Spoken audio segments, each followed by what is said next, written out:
અનેક લોકોનો સ્વભાવ એકદમ રમૂજી હોય છે. આપણે ગમે તેટલા ડિપ્રેસ કે હતાશ કેમ ન હોઈએ, પરંતુ તેમની રમૂજ આપણને હસાવી દે છે. નમસ્કાર, આપણી સાથે હું ડિમ્પલ.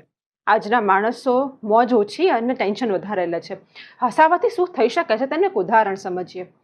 એક માણસ હતો, તેની રમૂજને કારણે તે એકદમ પ્રખ્યાત હતો, પરંતુ તેનું અચાનક મૃત્યુ થયું. ઈશ્વર સમક્ષ તે ન્યાય માટે હાજર થયો. લાઈનમાં અનેકો લોકો ઊભા હતા, એક પછી એક ઈશ્વર સમક્ષ હાજર થતા હતા.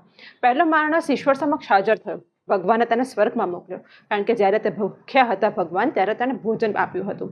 માટે ભગવાને કહ્યું કે એને સ્વર્ગમાં મોકલવામાં આવે. બીજો માણસ હાજર થયો. બીજા માણસને પણ ઈશ્વરે સ્વર્ગમાં મોકલ્યો, કારણ કે ભગવાનને જ્યારે તરસ લાગી હતી ત્યારે ભગવાનને તેણે પાણી આપ્યું હતું. માટે તેને પણ સ્વર્ગમાં મોકલવામાં આવ્યું. એક બાદ એક માણસો ભગવાન સમક્ષ હાજર થતા ગયા. લાઈનમાં ઉભેલા માણસે વિચાર્યું કે મેં તો આવું કંઈ કર્યું નથી, માટે ઈશ્વર મને સ્વર્ગમાં નહીં મોકલે. તેનો નંબર આવ્યો, તે ભગવાન સમક્ષ હાજર થયો.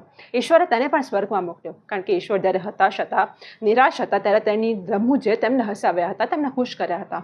જો આપણે કોઈને ખુશ ના કરી શકીએ તો વાંધો નહીં, પરંતુ કોઈને આપણે દુઃખી તો ના જ કરવા જોઈએ. પ્રયત્ન બને ત્યાં સુધી આપણે બીજાને ખુશ કરવાનું કરવું જોઈએ. માટે તમે પણ ખુશ રહો અને બીજાને પણ ખુશ રહો. હસો અને હસાવો. ધન્યવાદ.